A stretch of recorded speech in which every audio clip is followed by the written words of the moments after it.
Howdy, it's Mike again. I'm back. Now, you might not have known that I was away, but I was away for a while. I had a little vacation out in California and Las Vegas, and I recorded a bunch before I went. And so now I'm back in town, and I feel like it's been a million years since I've done one of these. So I'm super excited.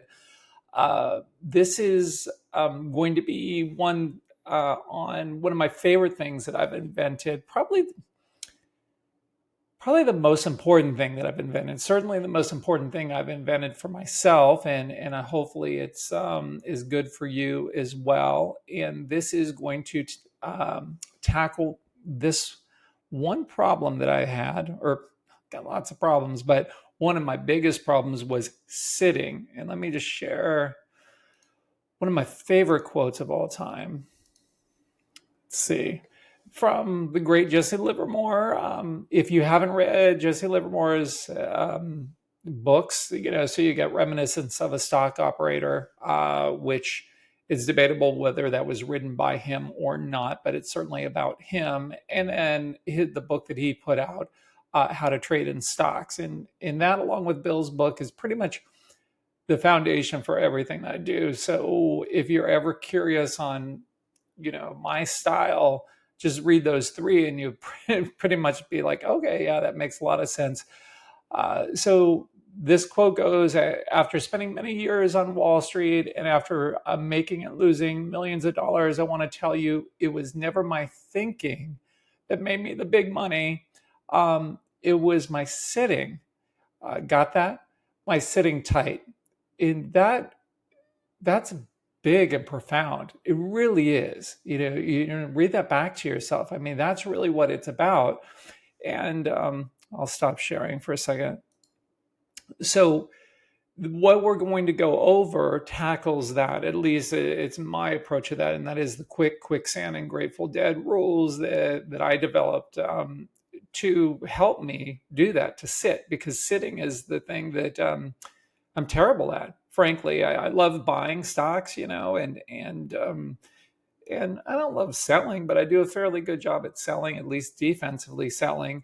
But where I need to work on is offensive selling and sitting, among other things, like not going too deep too quickly. But who's kidding who? I'm always going to have that problem. It's just how I'm wired. And, it's also what is my strength as well. So I know, you want to find your strengths and see where you can tweak them and maybe dial them back a bit if they cause you problems. But if it's also a strength, it's probably making you money as well.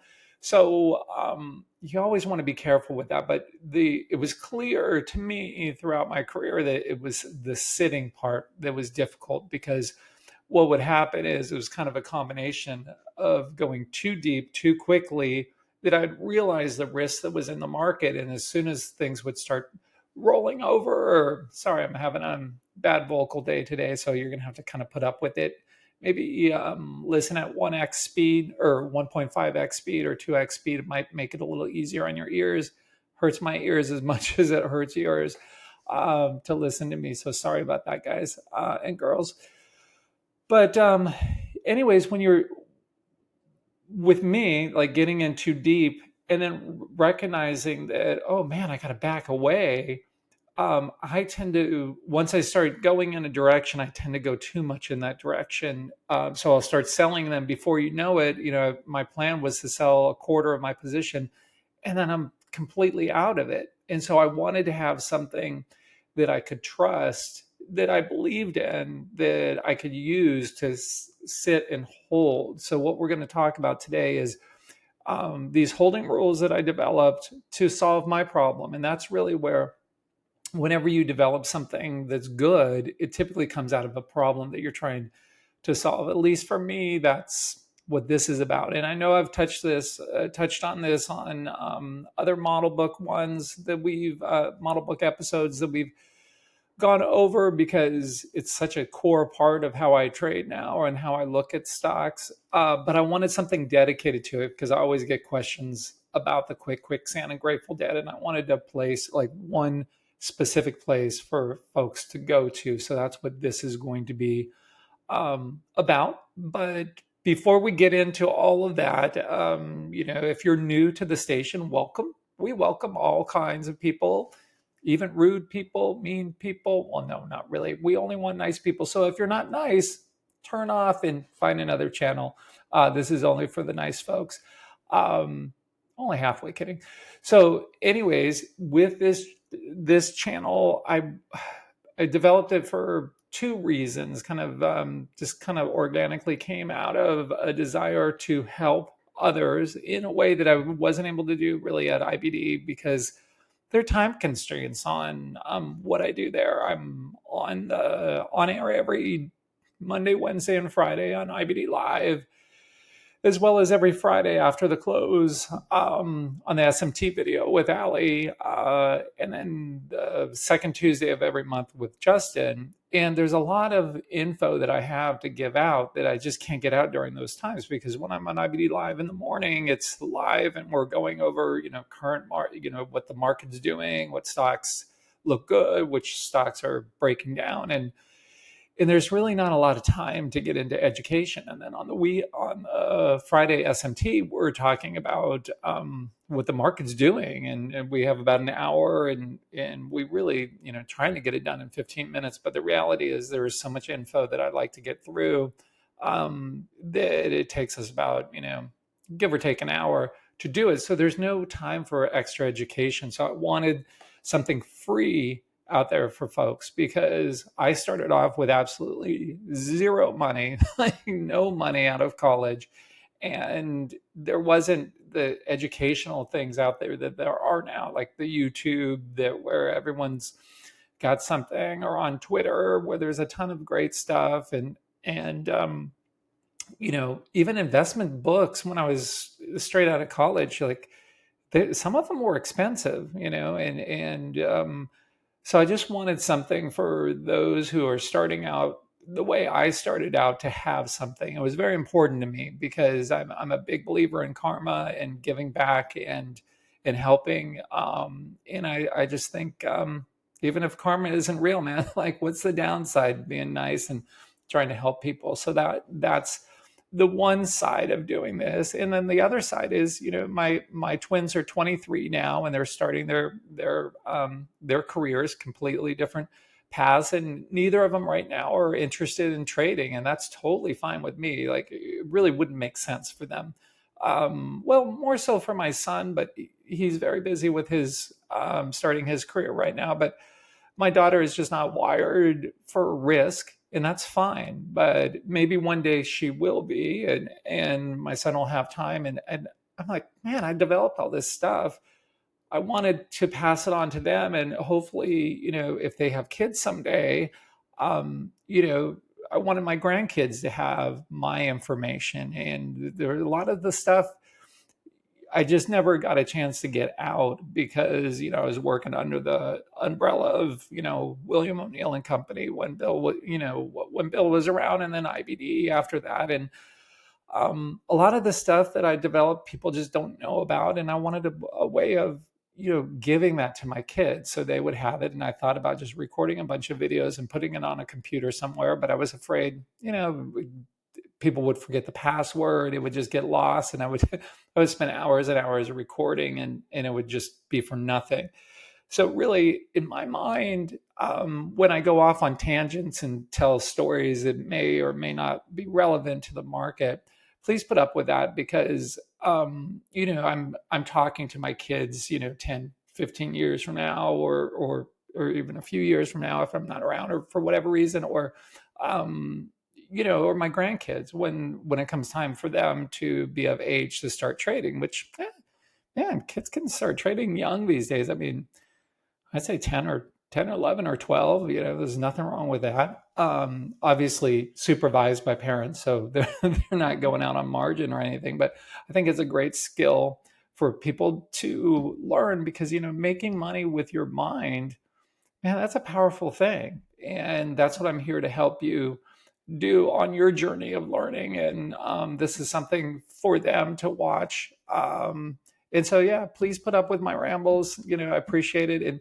man, I read all the comments, and I got to say, I'm so pleasantly surprised. At first there were a couple negative ones, like, why does this have to be 3 hours long and everything? And those just stopped. And I get so much pleasure out of the kind things. I'm behind still on responding. My goal is to respond to every single comment, and I'm behind there, but I read every single one as they come through, and thank you. It means the world to me, and really, really, really, yeah, it just puts a smile on my face sometimes.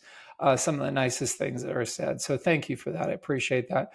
Um, I will say that, I was talking to someone today about Bill, Bill, the founder of IBD, and, my mentor and idol. And it's going on 2 years since we lost him. We lost him on May 28th, 2 years ago. And, been thinking a lot about him and the good, the bad, and everything in between. And, one of the things that he didn't do is he didn't tell people good job. It was very common for people to be sitting around saying, oh, when did Bill say good, that you did a good job on something? They go, oh, it was 1973 in December, and we were talking about XYZ, and he said, you really did a good job with that. He just didn't give, everyone's wired their own way, didn't give out compliments much to people in his inner circle. In the outer circle, it was different, but in the inner circle, the compliments were few and far between. And, I try to look at that and change it, and then look at the things that he did great at, and try to do my best to get even somewhat close to that. And one of the things that he did great at was sharing whatever he learned with everyone. And that's what I'm trying to model after. He didn't keep secrets. Everyone wondered, well, I mean, there were some secrets, but it was more, there was reasons behind each one. And lots of times it was, we were still working on things, but there was never an intent to, like, oh, let's keep this a secret. It was just, how are we going to relay this information that we learned, like, and pass it on to help the most amount of people, whether it was on the institutional side, the William O'Neill side, or IBD, or both. But frankly, he, whenever we discover something, his go-to was, how do we get this in the newspaper, which is the retail side, into IBD as quickly as possible. And I just love that. It just, that wasn't where he was going to make the most amount of money from it or leverage the ideas, but he wanted to help people. And so that's what we're going to talk about today, the QuickSand Grateful Dead. I mean, I came up with this. It took a lot of time and effort to come up with these rules to help me. And the selfish and smart thing, frankly, would have been to just keep them to myself. And that's what most people in the industry would do, man. It's a dog eat dog world. Sometimes I'm wearing milk bone underwear, as anyone who knows of Norm and Cheers will remember that. But it is a dog eat dog industry, and folks don't tend to help each other. I'm trying to be part of that change of helping each other, because we're all in this together, man. We're going to make mistakes. We're going to make money. We're going to lose money. And, if we can help each other out, like, why not do it? So with that said, let me just share my channel, because if you're new and don't know where to go, I want you to watch them. I want to help out. So let's see. Still getting the sharing stuff down. Okay. So here's the channel. Let me make sure that actually worked. Yeah. So it's, well, you know what it is because you're watching it, but if you're listening, it's Webby 5150 on YouTube. And so I've got them all here. From the beginning, we've got our precedent analysis. That is a concept that is pretty much what everything is founded on. The foundation of, like, what's happened in the past will happen in the future. And I would certainly watch that. It's not you need to go watch it right now type of thing, but it was certainly, I would put it on your list to do. The model books, number 2, how to build a model book. That's very important. And whenever anyone who's serious, you should watch that one and then watch any of the model book series. Hold on one sec.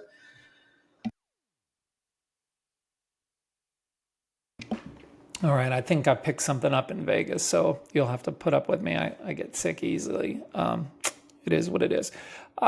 So, anyways, the number two is how to build a model book, and the foundation of everything that Bill did and everything that I do is based on model books and model book studies. So you'll see me go through a ton of these.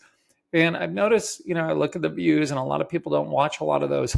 Those are the best ones because it's a practical application of the rules that we go over, but you don't have to do them in any order. So I've got Cisco, which is number 3, Apple, which is number 7. Let me see. Uh, Number 8, which is the IPO base as well as Google. So it's a kind of a combo there. Amgen, I love that one. That was number 15. Taser was 16. And we just did Chipotle, was number 19. So those are all, you can pick those in any order. Then for the things that I've created, hold on, I just gotta.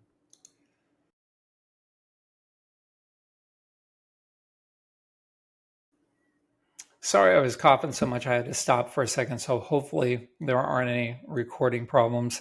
No, I don't have an editor or anyone helping me. I'm just doing this on my own. So if you look at the production level and you think it's like a 3-year-old did it, well, I'm just an old 3-year-old. Number 4 was the composite rating. These are things that I developed and created, and just wanted people to understand the backstory on them, plus how to use them. So IBD's composite rating, one of the things I developed that was Bill's favorite rating. And, we go into that. The market surge growth 250 is number 5. That is, I created that as my watch list. And I use it, all the time to search for, or to help me build watch lists. And that's something available on Market Search that I developed. I've got something on here on just how I use Market Search. I'll probably do an update on that one because that was kind of a quickie. Then, those you can do whenever you have time, as you have some downtime. There's no real need to jump into those. Hold on a sec.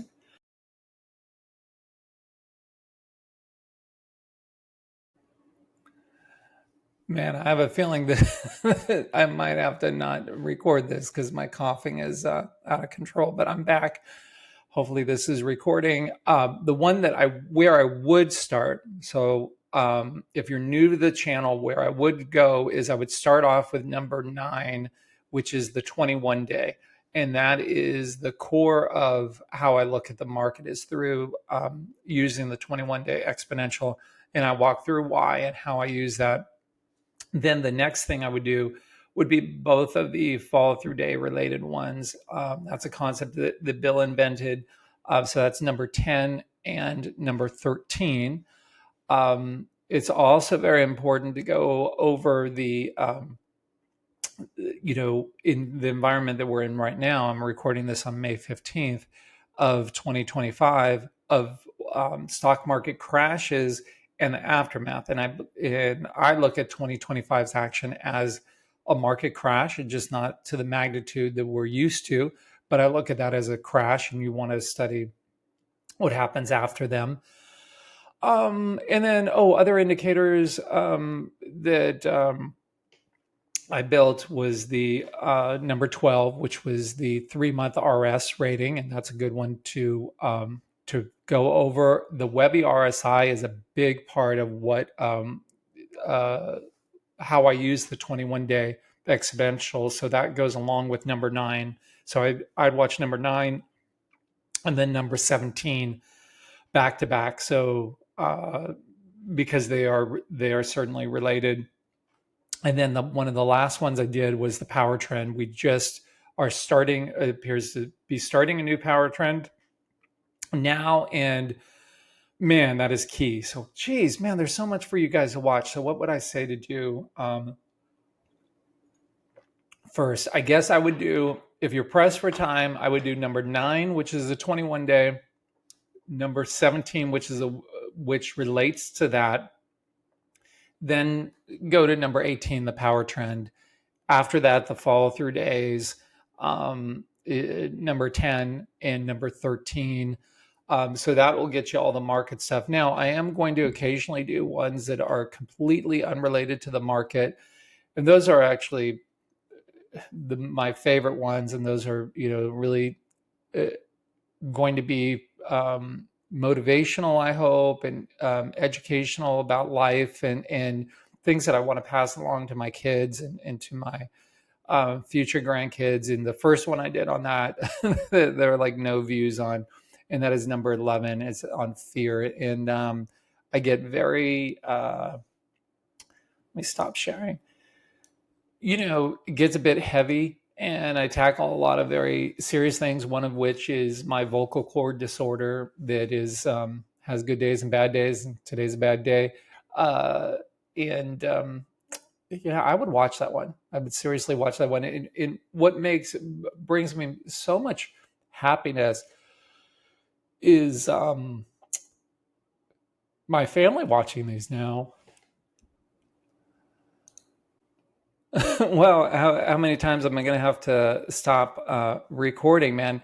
I didn't realize I'd get emotional about that, but I was out in California to visit my parents and my sister and my kids, and my sister, who's a school teacher and has never traded in her life and doesn't have that's just not something that I see her doing. She loves her gardening and her kids, and back when we were growing up, loved horseback riding, and that was a big part of her life. And unfortunately, we weren't wealthy, so anyone who knows about horseback riding knows that when you're horseback riding on a Marine salary and a teacher's salary, that's you've got some limitations, because it's kind of like if you're driving a race car, like unless you can afford, $1 million race cars, you could be the best race car driver in the world, but you're only going to get so far. And she was a great horseback rider and a great big sister. And she's watching these, and it's like, wow, man, like to think that she's spending her time watching these. So it just, man, didn't expect that. So thank you, Sherry. So let's get into things and stop with this emotional stuff, Mike. Like, what are you gonna, why are you like that? I don't know. I grew up with such a great family that it's just I'm so happy that they're still, around, and it's just and everyone doesn't get that, so I'm very blessed. So I appreciate that. So let's get into the quicksand and Grateful Dead, and I'm going to share. Let's see. Share the screen here. Okay. So the first thing we've got to get into, oh shoot, I need a different setting on here. I'm going to stop again because that's all I do.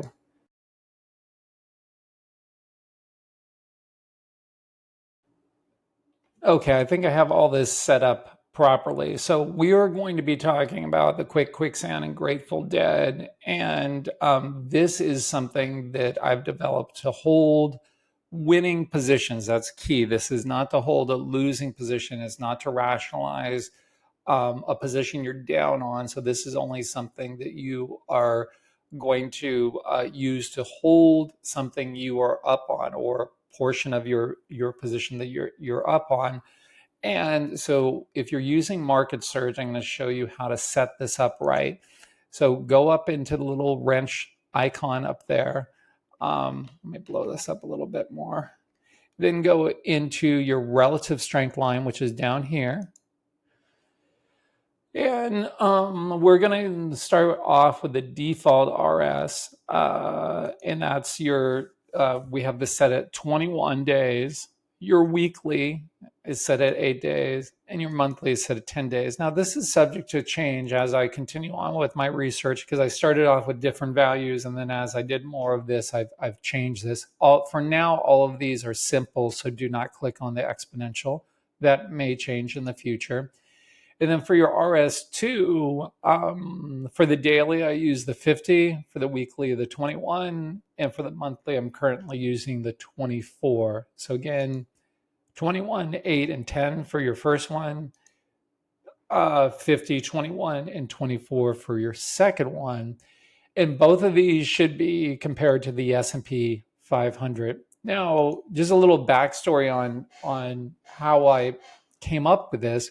This is something I added to our institutional side of things that is called Wanda, and they've sunsetted that program. But it was back when I was the director of research and development at William O'Neill. I did a lot of development onto the Wanda platform that eventually would um, come into like Daily Grass online, which was then changed its name to Market Smith. When now it's Market Surge, but it's the same basic platform, just upgraded over time. And so we would take things from, it's kind of like Lexus and Toyota, I guess, where, the nice stuff goes into Lexus first and then eventually makes its way into Toyota, or, pick your favorite car companies that have different levels.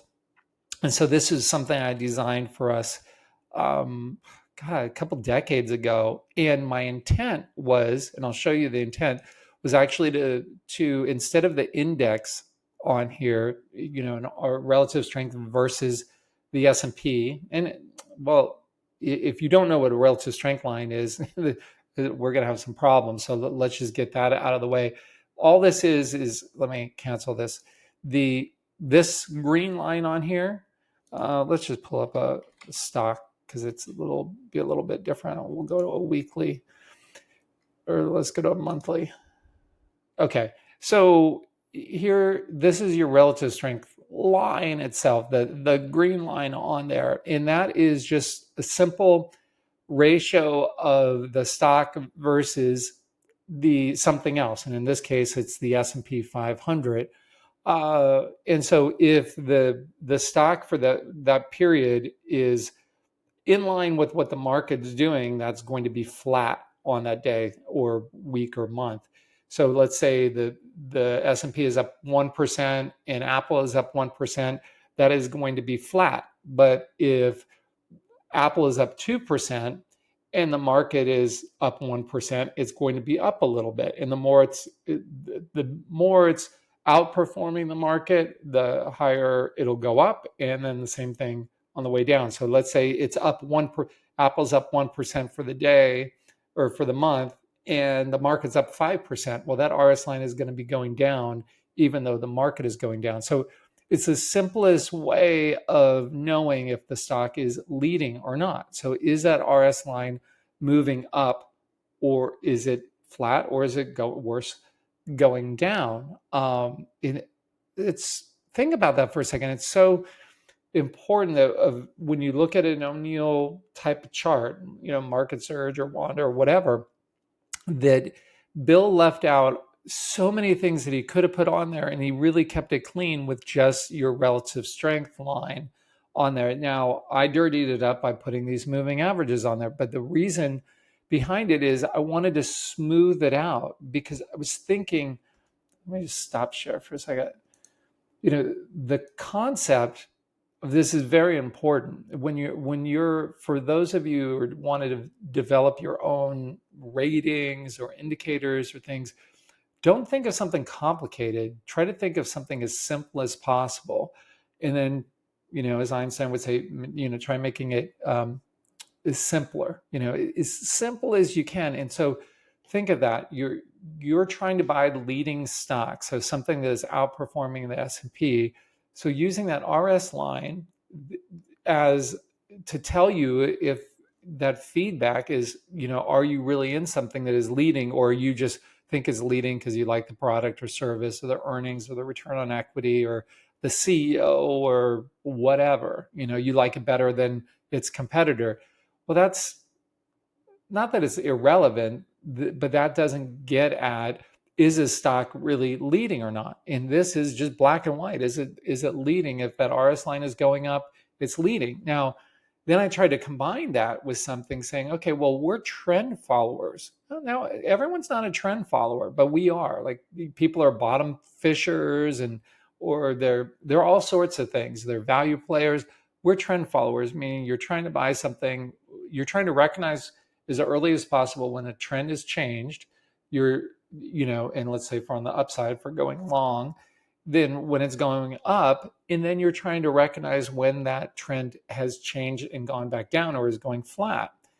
So if you're trying to buy stocks that are going to outperform, or ETFs that are going to try to outperform the market, meaning the S&P, then using this as your guide is very helpful. But from a trend following standpoint, you're sitting there going, okay, what defines a trend? And that becomes a big topic, and I don't want this to get too stretched out, but it's very important. And if you're swing trading, a trend is going to be on a daily. If you're position trading, it's going to be on a weekly. And if you're a long-term trader or long-term investor, then it would be on a monthly. You don't want to just buy something and forget about it and just sit it, just because you like the company or the stock, and just hold it forever. You need to, even if you don't like to trade actively, I like to trade actively, but if you don't, then you can use this on a monthly basis. For swing trading, you use it on a daily position. So it's mainly going to be for swing traders and for position traders that you're going to be using it a lot. But really, if for the folks that don't like to trade much, you see the activity that I do, or people like me go, wow, that's just way too much. I only like to trade a few times a year. Then this is perfect for you, because this will keep you from the, oh, when do I sell? Or, should I sell now? And it'll just tell you whether it's in line or not. So that's where when I started thinking of, going back to the, let's go back to the Livermore thing. The Livermore's quote of, it was my sitting, got that? My sitting tight. And so that was bouncing around in my head, and I just kept on thinking, one of the conversations I had with Bill that was, very meaningful. And it was, we were working on this book that most people don't know about, if they haven't read it, is called The Successful Investor. And when we were doing that together, I was tasked with, finding the stocks for it and the examples. Like he would write the book, and then he would say, I need something like this. And then I would search through and find the examples, and do that aspect of it.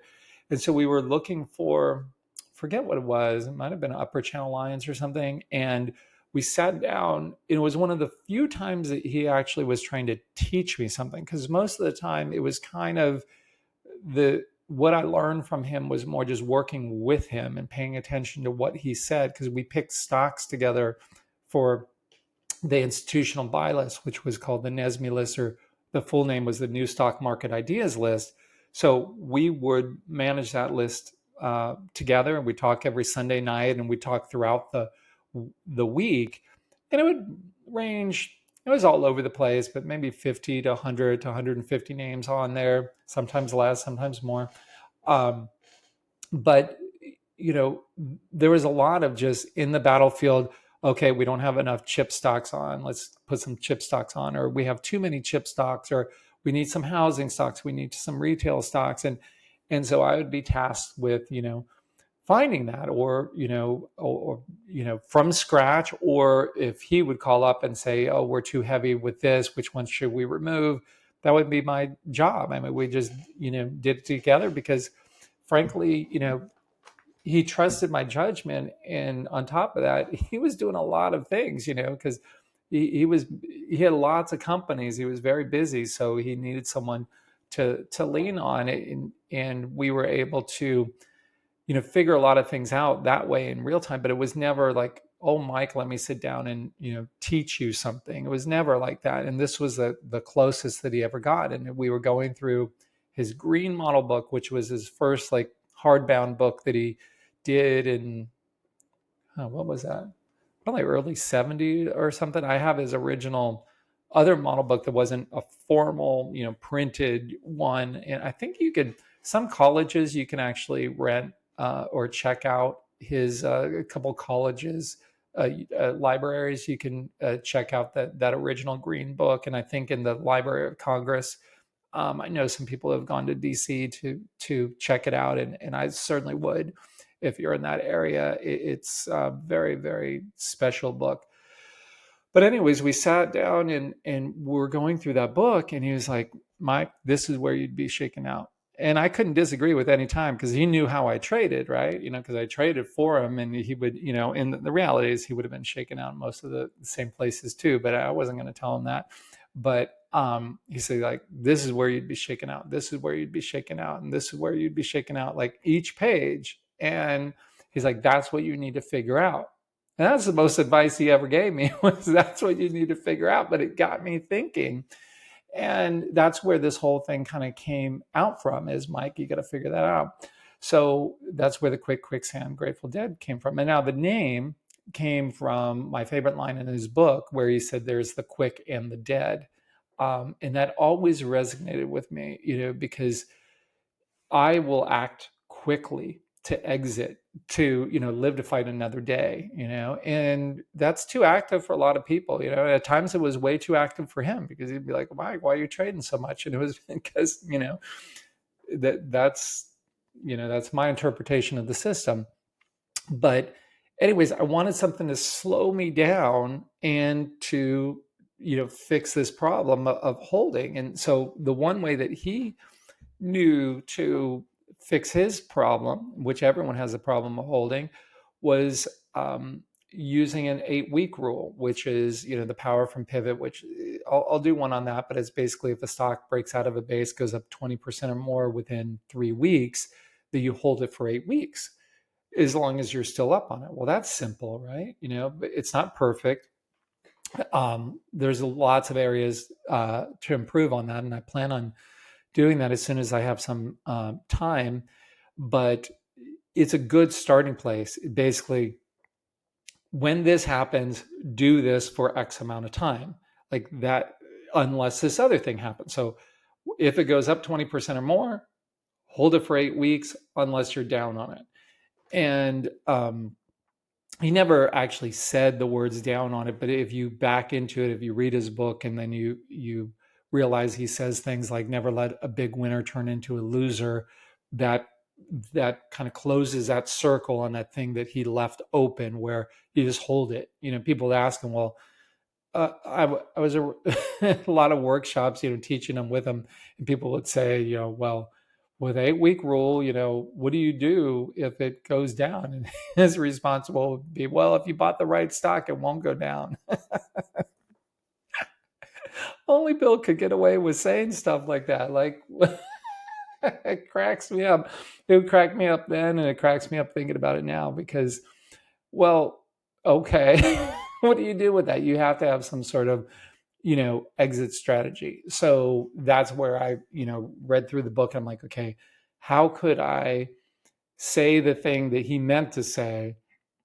Because you don't know, when you buy a stock, let's say you buy a perfect stock out of a perfect base, but if the market is cracks wide open on some sort of news, it's going to bring it down just like everything else. So do you want to hold it? No, of course you don't. Would he hold it? No, he would say, well, it wasn't right or something. He would figure out a way to back out of it. So I know it's a lot of backstory, but it is what it is. So you can always skip ahead until you start seeing charts, and that's fine. But anyways, so I wanted to develop this thing to hold to fix that problem. And I backed into it by accident because, and this circles back to my thing that I was saying about the Nesme list of when we were picking stocks, and he'd call me up and he'd say, okay, Mike, it looks like the restaurant stocks are running. Let's look for the best stocks in the group and put some of those on the list. So then I would go through the list and, I would do it fundamentally, and I would look at the sponsorship and all this other stuff. And then, it'd always come down to, there would be, maybe there were, let's say 50 stocks in the group, and you could boil it down to 5 or 10 or something using some basic things to screen out. Then it was which one is really the leading stock in there. So I thought, and let me share this again. I'm going to stop this first. Just trying to get this up. Let's see. Okay, I think that's there. I'm not great at these transitions. So let's say you're going through and what's McDonald's? Let's say we're going through the group here, and you're trying to figure out what is the best one in the group. My thought was, you know what? Let's look at the relative strength versus its industry group. And that's why I developed this in the very first place. So let me just go there and just show you that. So you could go in here and say, I want that RS line versus its industry group. So click that there. And let's see.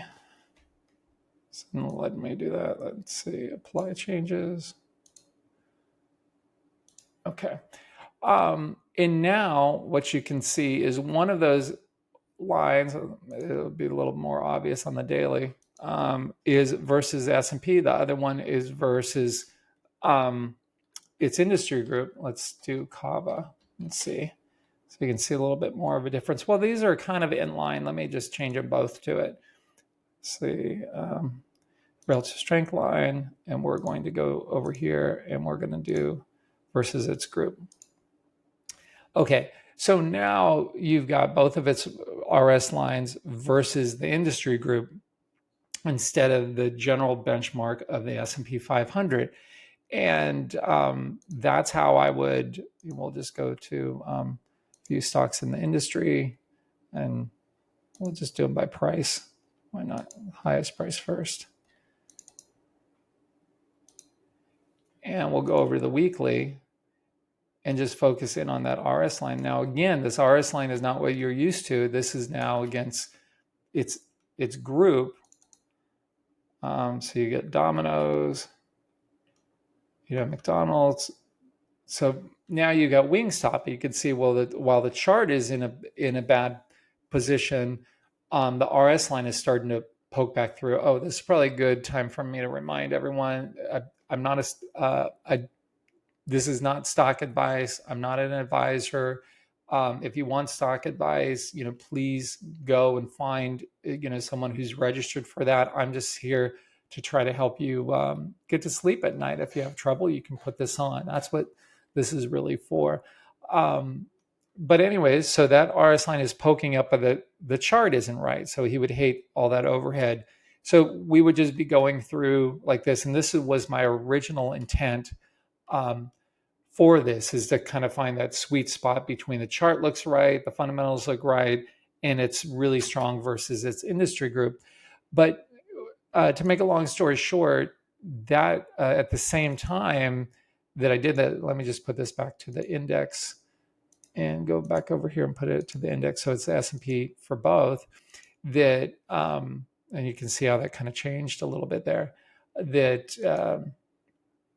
what I stumbled into were these moving averages. And here it is on a monthly chart. And I just put those in there for that reason of trying to smooth out the RS line. I never thought that this was going to be my solution for that problem of holding. And it just, you never know that when you start building a project, what you think it's for one thing, and then it turns out to be for something else. So I went into this to try to find that, to have something to speed that time up when we were looking for the strongest stock in the group relative to itself, with some smoothing mechanisms on here, and then realized after just keeping them on there how well they worked for holding, and then realized, oh my God, this is the solution to this problem that I've had since the first day I've traded, of holding something that's working for me, rather than being scared that I'm going to lose those profits.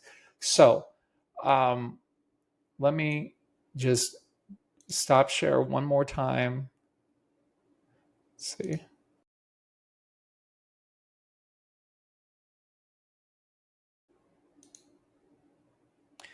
Um, so I just wanted to share one more time to let people know we're about ready to really get into it. I kind of go like this, to help people out. Eventually, I'll put those little timestamps at the bottom. I just haven't had time. Thanks for all the suggestions of to put that in there, but this takes all my time. But I'll try to add those.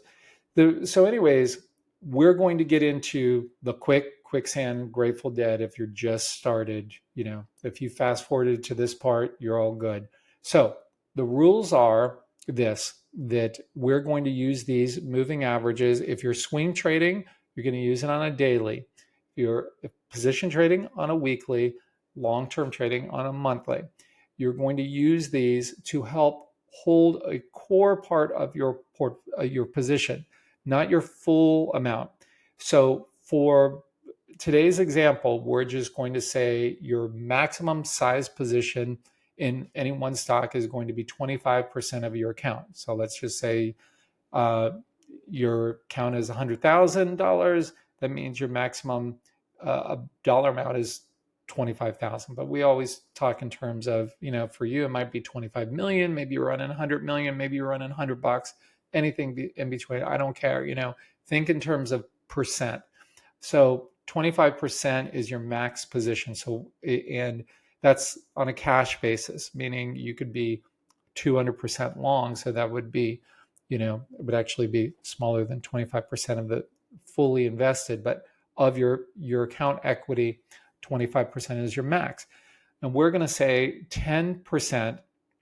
So from 25 down to 15%, that you're going to sell other ways, offensively, defensively, your favorite day of the week, whatever, you just find something else for those. But to hold a core position of a winning position, and by winning, I would say, at least up 10% or so on it before you'd start implementing this, that at that point, you're going to break that up just to make it simple. That 15% that you're going to use for the quicksand and Grateful Dead is 5% of that is going to be sold when you get the quick signal, another 5 for quicksand, another 5 for the Grateful Dead. Now, in reality, depending on the stock, how you're doing for the year, a lot of other factors, you might want to change that and dial it where the quick is you only sell like a little bit, maybe like, 2.5 percent instead of 5%. And then your quicksand, maybe you sell, quite a bit of it and then leave like 2.5% or so for your Grateful Dead. Or in reverse, you could just say, if you really like the stock and you have a lot of conviction in it and you don't mind giving a lot off the top, you can do the quick at just 2.5%, quicksand 2.5%, and then keep 10% for your Grateful Dead. As you go through this, you'll see where you will fit, and it will depend on the stock and a lot of other things. Again, like if you're having a great year, you can let things go against you more.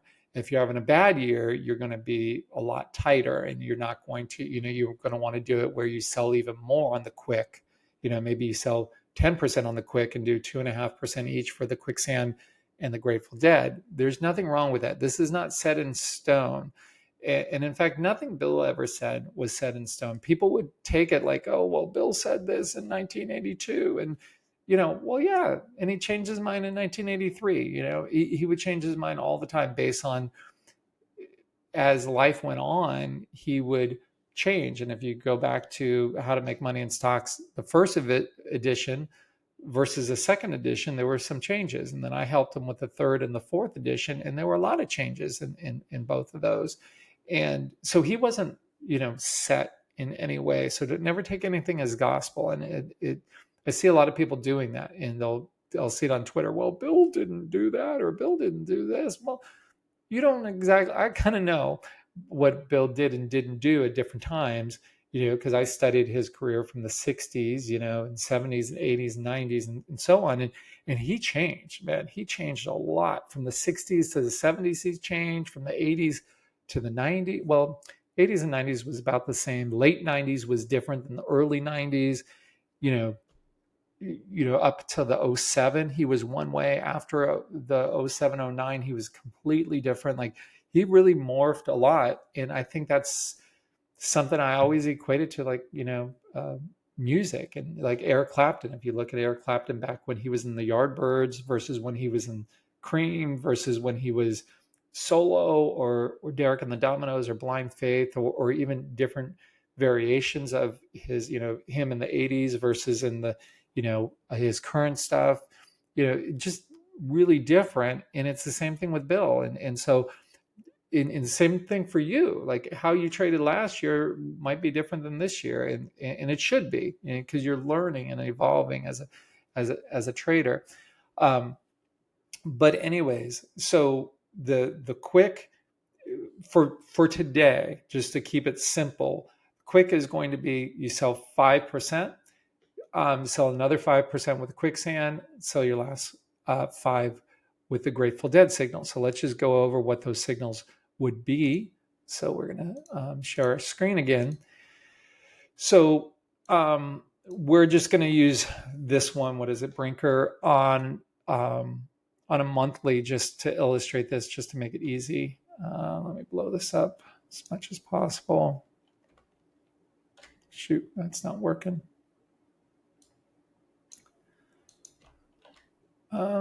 Okay, that's a little better, I think.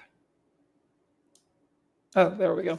Okay, so here's your RS line. That's the green one. Your quick line is your orange one. And then your blue one is your dead. So when that RS line, so like right here, when that goes below the quick, that's your quick signal. Now, when it goes lower than that, which it did right here on this month, so let's just go back to that 5/31/21.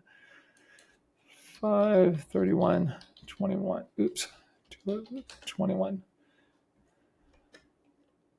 Okay, so you can see it had been above it, goes below it. On that bar, that becomes a quick, so you're selling 5. Now, if it goes lower than this level, then it's going to be the QuickSand. So that went a little bit lower, so that's your QuickSand. Sell another 5%. Now, when it goes through the blue one, that's going to be your last signal, and that's going to be your Grateful Dead, and it did it there. So this month, quick. Next month, QuickSand. Finally, your Grateful Dead signal. Now, that would work the same way on a daily or weekly or monthly, just depending on how it is you're trading. And again, never sit and go, you're down 8% on the stock, or you're down 1% on the stock, but you're going to wait for these signals. That's not what these are for.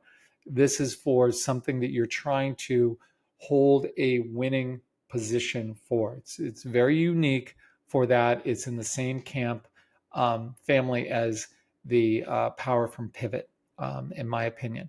So with that said, let's look at a few of these. And I did, before we started, I just did some basic screening on things that were up a bunch for the year, and I flagged some symbols. So we're going to just pick these, and we'll just pick them in alpha. And we're not going to go through all of them, but just wanted to go through some of these in different ways. So let's look at App 11. And some of these stocks I might have positions in. In fact, I closed my broker accounts down. So just assume I have positions in everything I'm talking about, because this is for historical purposes anyways, but just from a compliance standpoint, just wanted to go over that. So let's say you were in this APP. I'm going to get rid of all those boxes just to clean this up a little bit. And we're just going to focus on the price and volume. So let's say you bought it down here. Let's go down there, 913.24. 913. Okay. So let's say you were buying it out of this base. And one of the rules is for this is when you buy a stock or buy a position back, the RS line has got to be above both of the moving averages. And that's my rule. In fact, let's start it off. Let's start off down here. Let's say that that's not normally where I would buy a stock, but let's just say, let's go down to 5, 12, 13, or 23. 5, 12, 2023. Okay, let's say you're buying it from this bottoming base down here, as the kids like to call them. So here's this base with a ton of overhead, but you love the stock and everything, and so you're buying it. Now you're going to use these moving averages. If you're using it on the daily, well, you can't even see anything on there, so it's so compressed. Let's not. If you're using it on the daily, what you might want to do is wait until you're up a certain percentage and then switch it over and start using the weekly. So you can go into it with your swing trading mentality, and then it's really working for you. And go, you know what? I'm going to turn this into a position trade because I'm up so much on it. Never turn a losing swing trade into a position trade. That's just silly. But if you have a winning swing trade you want to turn into a position trade, you can do that and convert over to the weekly and just wait for these signals. So let's just go out a couple weeks. Those RS lines are still above it. Let's go out a month. Still above it, never came in to it. Let's blow that up a little more. Let's go out another month. Still above it. Another month, still above it. So you see how if you were to go through and look at the chart, if I were to look at the chart, I would go in, I bet you anything on this week, I'd be selling a bunch because I'd be scared that it was, it had the overhead, it was running into problems. And this is why this is such a powerful tool and rules that I'm sharing with you that really, if I was smart, I wouldn't. I'm clearly a sappy, emotional dude who just likes to help people. And so you're benefiting from it. So now finally we get into some signals. Let's see on this, a 922, we get our first signal. So it comes in, looked like it touched, but it didn't quite touch. So no, let's go to 929. It came down to it, but didn't cross it. So we didn't get a signal. Let's go one more week. No. Okay. This week, it's Sammy Hagar's birthday, and we get our first signal. This is a quick. So you bought it down here, right, out of this base and added to it there. And this is your first time you're selling any. I mean, I say it all the time, find something better, man. Because I know if I didn't use this, I would have been selling a bunch in here, would have sold probably the whole thing there, frankly, with a week like that. But this, again, remember, we've got 25% max position for the stock. 10% of it, you can use other rules. So 10% of it could have been sold on that week, and then you buy it back, and 10% could have been sold there. But this is for your core.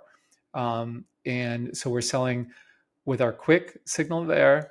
We're selling 5%. Now, the next signal, QuickSand, meaning it's just sucking lower and lower, that's why I came up with that name, is that, if you're my age, you saw a bunch of TV shows growing up where you thought that like quicksand was everywhere, and that you were going to just step in quicksand and die. Like that was, like I think every boy, that was growing up in the 60s and 70s assumed, in 80s assumed they were going to die from quicksand. So it stuck with me, and thought that would be a cool name, because it's kind of like slowly going. So now this just flatlined that week. It doesn't look like it went lower, so it's not a quicksand yet. But if that goes lower, which you did there's your quicksand. So now that's your next 5%. So again, we bought it over here. We held it all, or at least the core 15%, sold 5% of it there. Sold another 5% there because it inched a little lower, even though it doesn't look that bad on the RS line. Still, it's, it can get really ugly, and you want to back away. Now that RS line is back through its moving average. So technically, if you want to buy it back, you can buy those shares back, but only when the RS line doesn't have to go back to new highs over here. It just needs to get back above this. So if you want to, you can. And that worked for a little bit, and then it came back down. So now let's assume you bought some. Now on this week, there's your quick again. So now you're back down selling. If you raised it back up to a 15% position, now you got to sell it back down because sell that 5% again. Now remember, again, this is for your winning position. So I don't want to make this too complicated, but if you were down on the shares that you bought, you can't apply this rule to those, only your original shares that you bought over here. So, and over here. So it makes it a little bit more complicated, and I don't want to get too much into the weeds with that because I don't want to lose everyone. But for the people that have that question, that the more advanced people, if you understand what I'm saying, that if you bought let's just kind of go through it on a daily because I don't want to confuse people too much. So let's walk back. Let's walk back to over here. Let's say 11.3. Or actually one more week back. So we've had our quick and our QuickSand. So now we're down to 5%. And we said that we can't buy any shares back because we've sold on the quick and the QuickSand, and we're just waiting for this one to be breached. So at this point, you're down to 5%, but you can buy shares back. You don't have to, but you can buy shares back if that RS line is back through those moving averages, which it is there. It's certainly there. So let's toggle over to the daily and kind of walk through. So let's say on this day you bought some back because it went back through the 50-day, and then on this day you bought some back because it was recovering. That's fine. In fact, that's what I would have, that's what I would have done as well. And I mean, that would have been a tricky day there. I mean, it would have been shaken out of stuff. I mean, just how could you not? But anyways, let's say you bought it back, you wouldn't be applying this last 10% to those QuickSand rules until you're up a decent amount on them, up, let's say 10% or so. So you're still using whatever your normal rules are. So let's say your normal rules might be, if it closes below that low, that you're out of those shares, or you're closed below that low, or anything else, a set percentage is 3% or 7% on your purchases. Those are for those new shares that you bought, but you still have those original 5% that you were allocating towards the QuickSand Grateful Dead rules. And since you never got that one there, you haven't sold that. Now, if everything I said for the last 5 minutes has confused you dramatically, that's normal. It's totally normal because it was confusing for me to say it, and probably have to figure out a better way of explaining it. But as I was going through this, I was just realizing there's probably some veteran traders that watch these, hopefully, because I don't make these just for newbies. I make this for newbies, people who have been, doing this for several years, or people that have been doing it as long as I have, or longer. I'm, it's for everyone. And I try to lay out information that everyone can benefit from.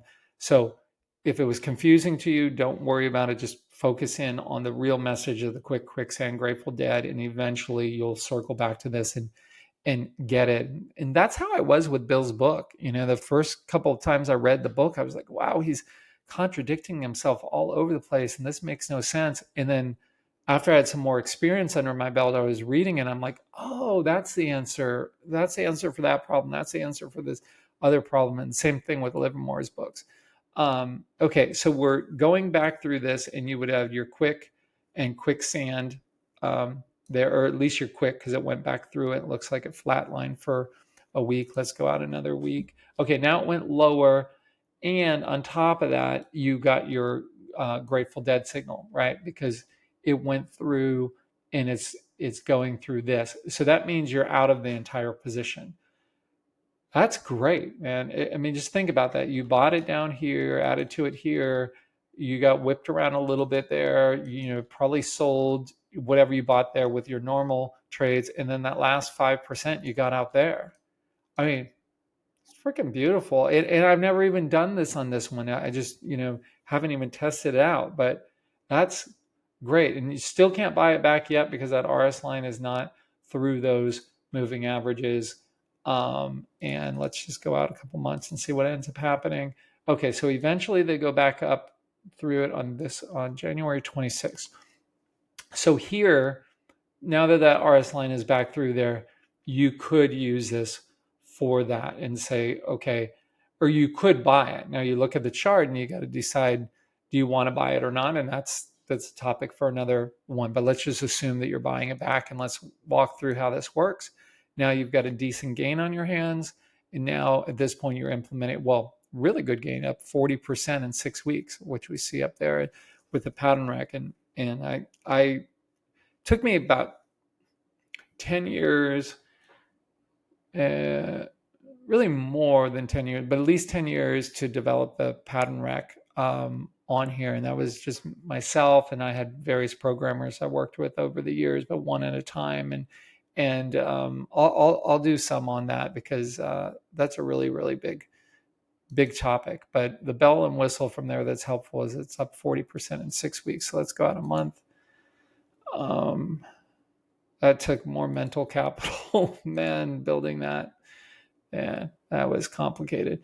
All right, so let's see. And it's still, you're in there. It hasn't triggered any of those rules. See how beautiful this is? I mean, Jesus. Okay, so we finally get some triggered in here. So let's go there to the 7th. Okay, it looked like it crossed, but I guess it didn't. Okay, so on the 14th, we get a quick signal. So again, you would sell 5% of your core holding there. And then let's go out another week, see if it went lower. Didn't go lower. Doesn't go lower. Okay, now it's back up. So if you want, you don't have to. It's not a forced buy. It is, you can buy it when that RS line is back through there. It's not a have to buy. But you cannot buy it until it's back through there, according to these rules. So it's going back up. Let's go to the end of the month. Okay, so it wiggled around a little bit. So let's just assume that you bought some back. Let's see what it plays out. So now you get another quick. So typically when you do this and you start getting these a quick, not a quick, not a quick, it just needs, it's typically the market's running into some trouble, unless the chart looks terrible, and the chart doesn't look terrible at this point. So you're selling a little there.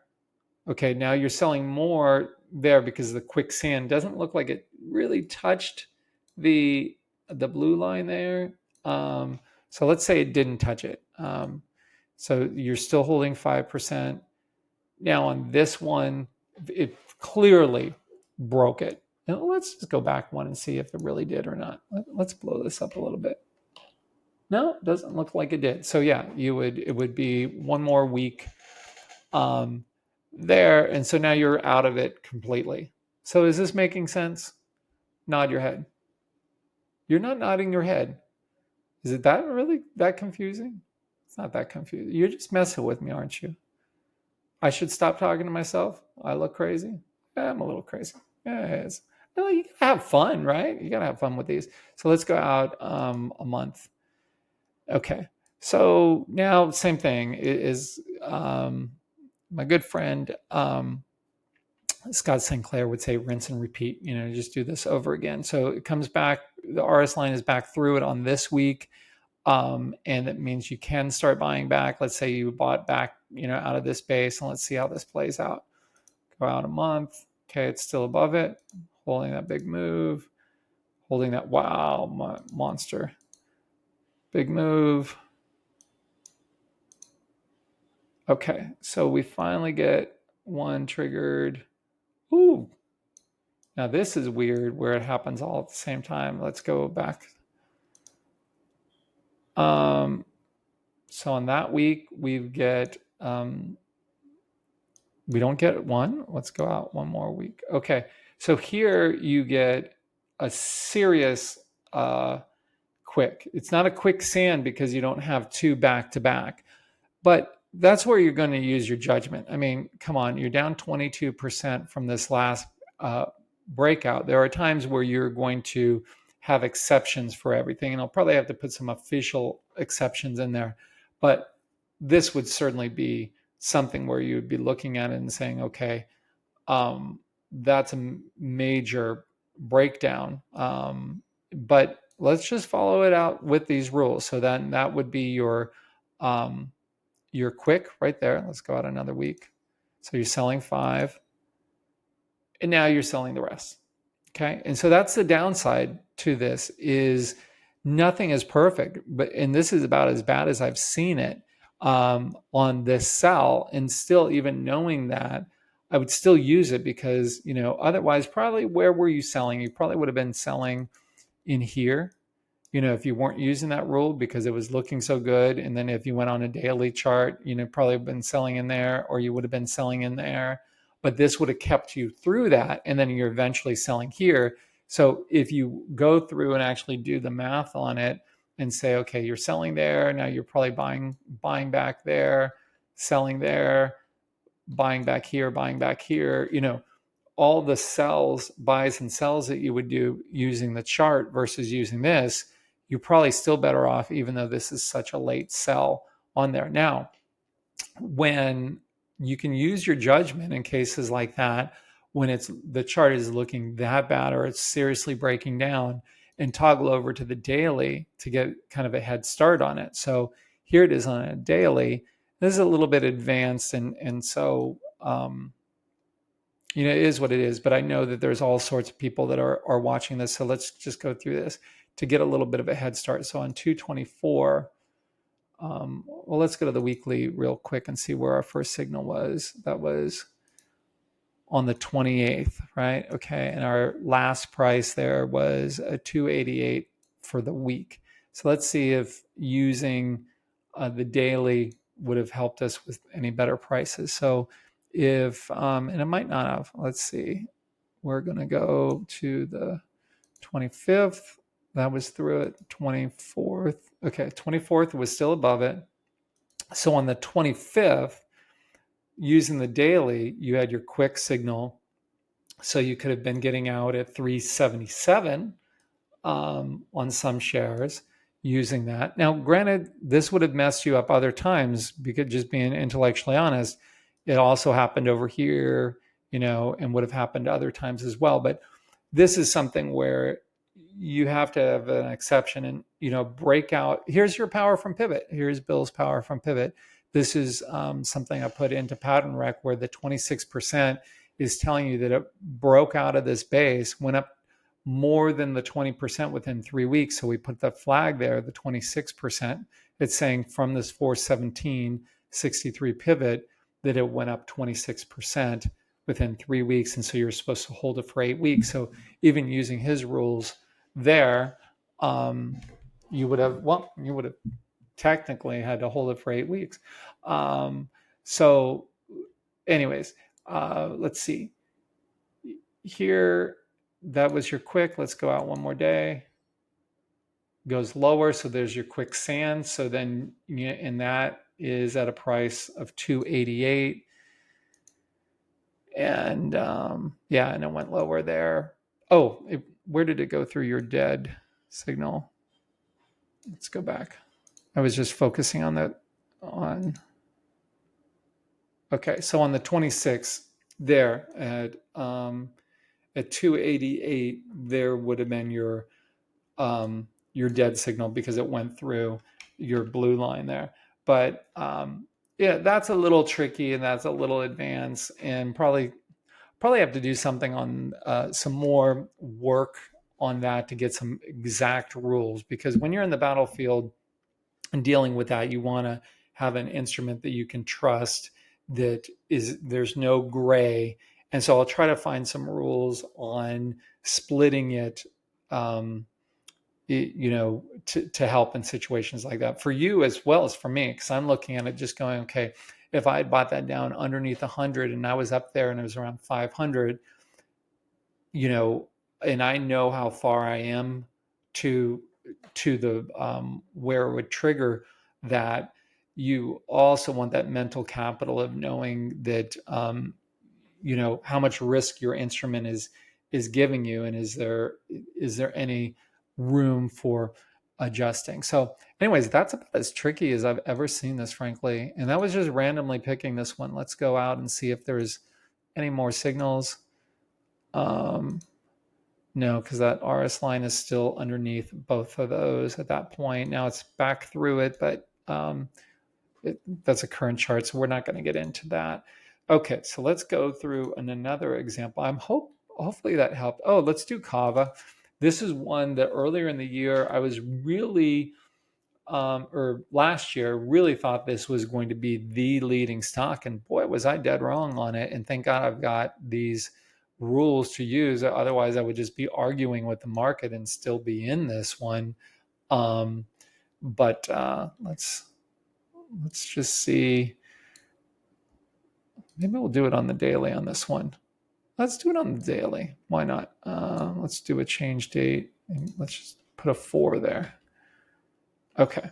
So let's say we bought it out of this cup with handle here. It's kind of a weird one, like this tiny little handle on this big thing. So let's say you bought it there.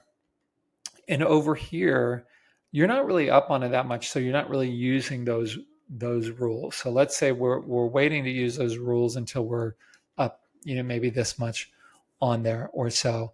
Now, at this point, you've got your quick right here on 4.4. And then you've got your QuickSand over here. Well, let's just go there. 4.9. Let's go to 4.4. Okay. So this would be more if you're like swing trading it. So you bought it here. Now you've survived this, or you've shaken out and bought it back, and now you're up on it. And you're saying, okay, here's our quick signal right there. Let's go out another day. And RS line moves up a little bit. RS line moves up a little bit. Okay. On this day, you sell the whole thing because it went lower than here and it went through your dead signal. So solid trade for a swing trade. Now, let's say you had looked at that and you really were getting sucked into the story the way I was, and you're saying, you know what, I'm going to use this on a weekly. That's fine. That's totally legit. And here it didn't trigger that. So you can see the strength and weakness of each one. Let's go out to the end of that week and see. Okay, so it didn't do it. The end of this week, you do get a quick signal because let's blow that up a little bit. It does go through there. Let's go to the next week, see it went lower. No, it didn't go lower. So you could have bought those back, and you would have, because that's a recovery off your 50-day. So now you've got your full core back. Let's go out.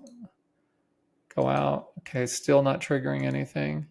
And again, if you had been using the daily and sold out of it over here when this went through, and there's nothing wrong with that, then you could have been buying it back through as this recovery through your 50-day over there.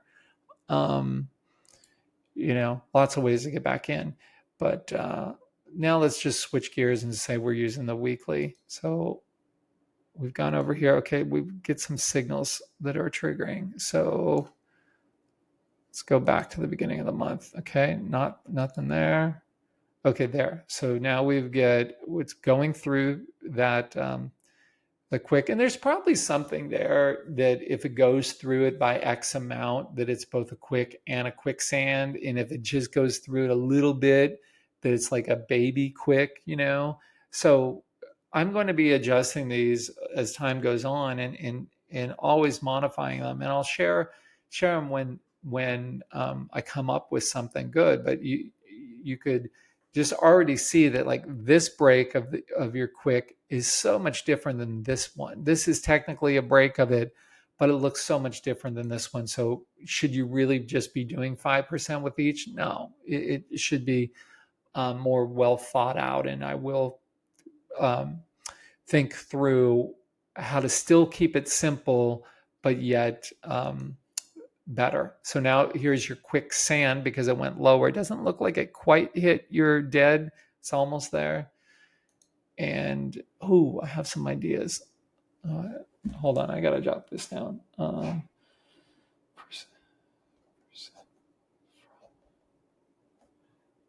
Okay. Oh, wow. That's going to be good. Okay. I'll tell you guys about that later. Um, you have to keep your brain open, just open to ideas. I really find that, lots of times my best ideas will come when I'm driving or late at night or something, and so I'll keep my phone next to me and I'll just use my little notes tab in there and put something in. Or if I'm driving, I'll just hit the voice recorder, and jot them down, or keep a notepad next to me, and jot ideas down. Oops, shoot, where was this? 726. But that's going to be good. That's going to be really good. Okay. Now the RS. Okay, so the RS line didn't go below that Grateful Dead line, so it's moving back up. So you still have that 5%, but it's underneath your quick, so you can't buy those shares back. Now it's back through it, so you can buy those shares back if you want, and I would have. So it's looking good. Okay, so you're loaded back up into it. Let's go out a month. Okay, it's still looking good. Still looking good. Okay, now we get our quick signal here.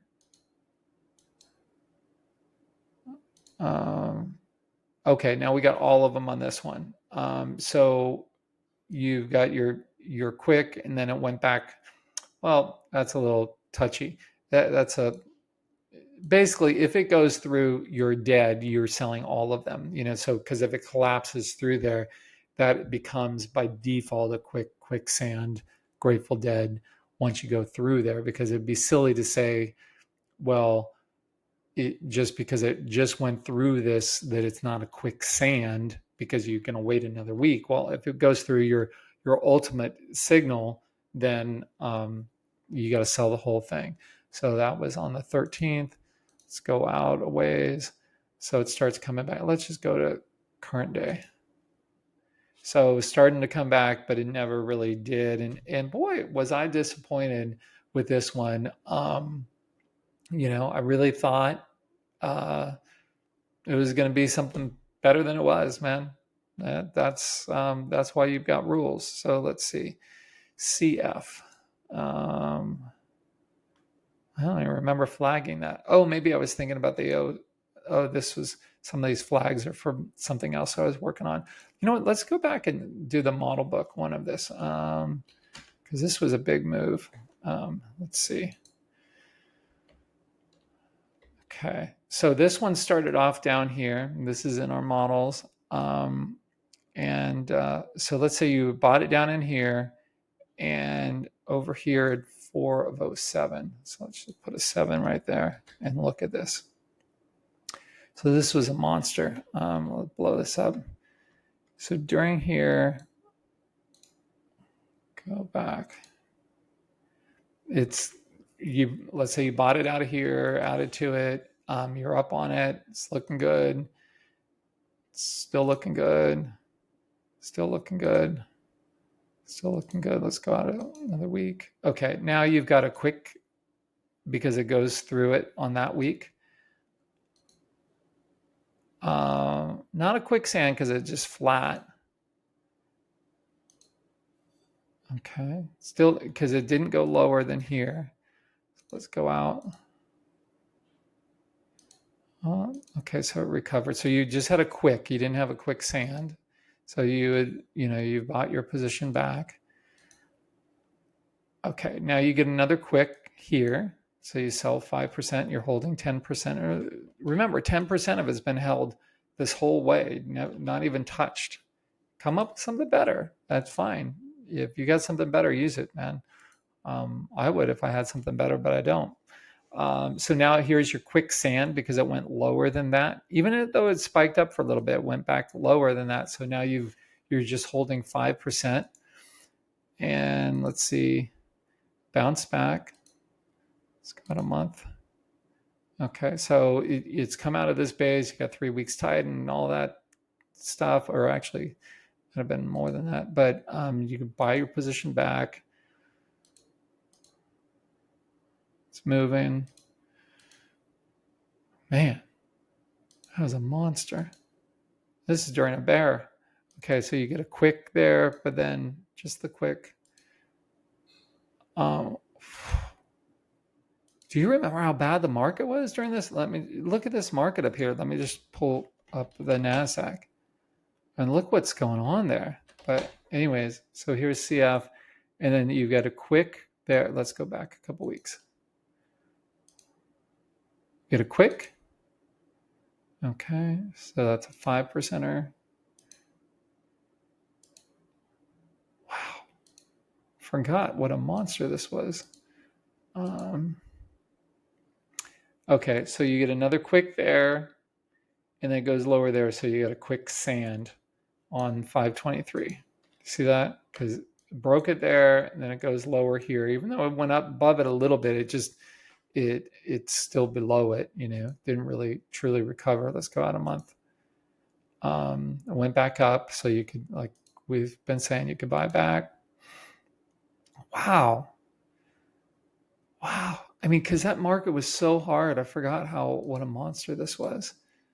Okay, so in here we get our Grateful Dead on 8/8. So let's see what happened there. So again, you had your quick there in the same week. You had your dead, so you're totally out of it there. And frankly, that week the price action doesn't look that much worse. And let me do this silly best fit thing.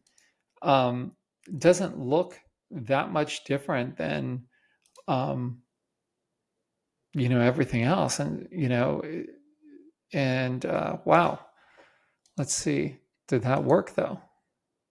No, it's going back higher.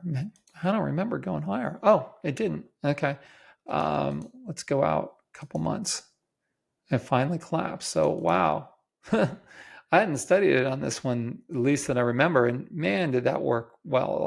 So there you're starting to buy there and you're selling it there. There is not a better way to trade this stock. And I've studied this one in other ways because we put it in the models. And I'll just tell you, I don't know if I brought this up during the Webby Rambles on or not, but I'm sure I've mentioned it on IBD Live. But there was, when Chuck and I were deciding where to start this in the models for Bill, we spent forever deciding which. Let's go back over here. 10 27 2006. I mean, I can't tell you how much time the two of us would spend looking at these and deciding where to start it. Should we start it here? Should we start it here? Should we start it here? Should we start it here? Should we start it here? And we'd go back and forth on the pros and cons of each ones and everything. And, or should we start it here? And so let's just say, for example, we chose to start it here because this is more of your standard buy point. And then we gave it to Bill and said, okay, we started it here. And then we topped it. We had rules for where we top it to put in like physical model books that we had that he would study and all of us would study. And he refused to put it on there. In fact, he was adamant that it didn't go on there because the earnings were still negative. This was a turnaround situation. This was going along at the same time potash was going and the other fertilizer stocks. And so it was very unusual because the earnings were still going down. And he had a rule that the earnings had to be positive, and they weren't positive until really a lot of the move was already done. Let's say it was somewhere, and I think maybe here, to just guessing from memory. But he was adamant that we don't start it in the models till there because the earnings weren't, if that is the right week, that's where the earnings turned positive. And I just disagree with that wholeheartedly. But it wasn't my company, man. His name on the wall. But I like looking at it saying, okay, well, if that's where you would have the earnings turned positive, maybe there's something else that we could be looking for to say that it's okay to be buying it where the chart makes sense. Because buying it up there, it's not even a high tide flag because he would want 3 weeks sideways for that. So it's just buying an extended stock because the earnings came through. So that's not to put his way down, my way up. It's just there's more than one way to trade. And it's just, that was his style because he only wanted to trade things that had, the current earnings and annual earnings that were positive. And so he would have missed a lot of the software stocks and things that were just trading on sales because it was hard and fast, that it had to have the earnings, and he was a billionaire, not me. So, he knew what worked for him. So that is another way of saying use what works for you. Because if he would have bought it in there, I'm sure his mindset is he doesn't want to, put it playing devil's advocate and trying to be Bill. He would say he wouldn't have conviction in it. So any wiggle or wobble in there, he would have sold and wouldn't have been able to capitalize on it because he wouldn't have believed in it because the earnings weren't there, because that was one of his strong beliefs. And that's logical. That makes sense to me. And so, different strokes for different folks. And that's totally fine. So let's go. I think you guys are getting this, but let's pick another one in here.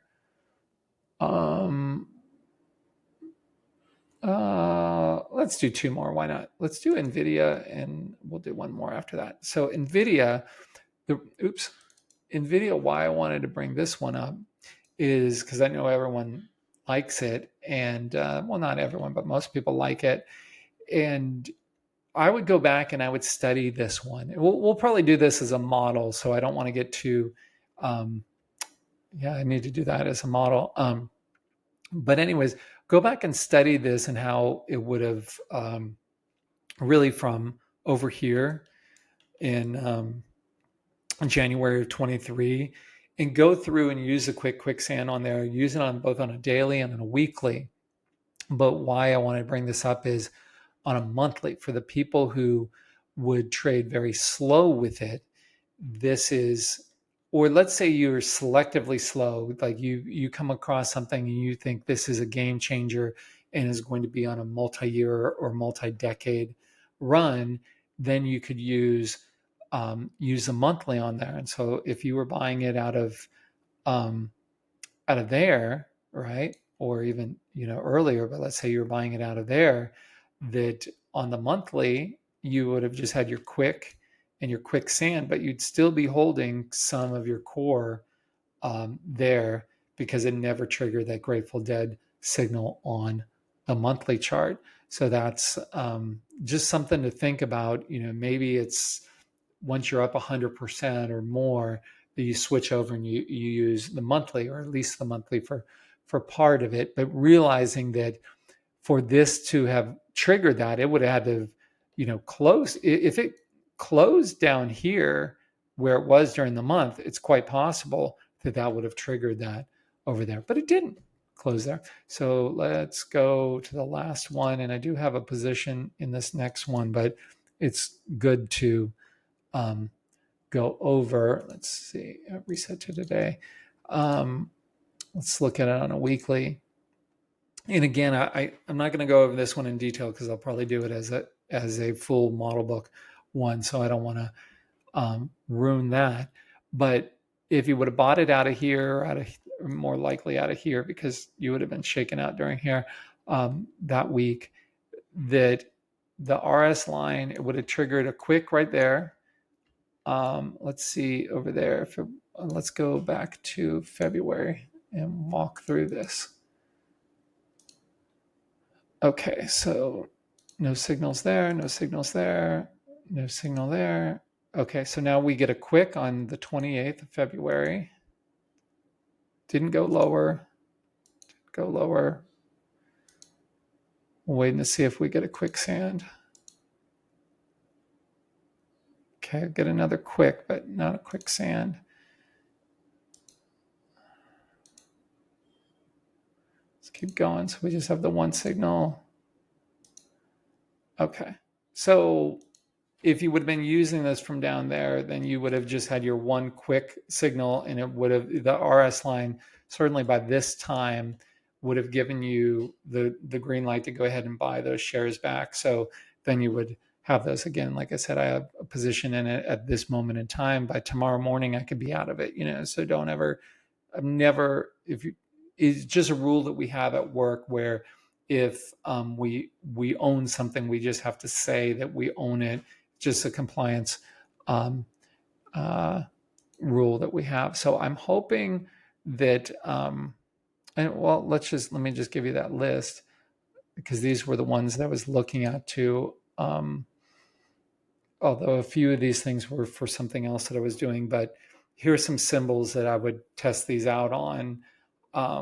And yeah, and just see how it worked. But or what you could really do if you're hardcore, you could go through, all the trades that you've traded recently, that maybe you mishandled, and use this and see, do a post analysis with it to see, if that would have helped you out or not. And if you're super hardcore, you can just go through, like, do a screen. I was doing a screen. How I was coming up with these is just built the screen here, just showing, stocks above $25 that traded, more than $100 million volume, that were up at least 25% over the last 12 months. And I was just kind of playing, and I sorted by what was up the most, and then was just playing through there. And that's where I started just hitting the flag button on there, which you can do by that little F5 button, and it just flags it, puts this little green flag on there. Or you can,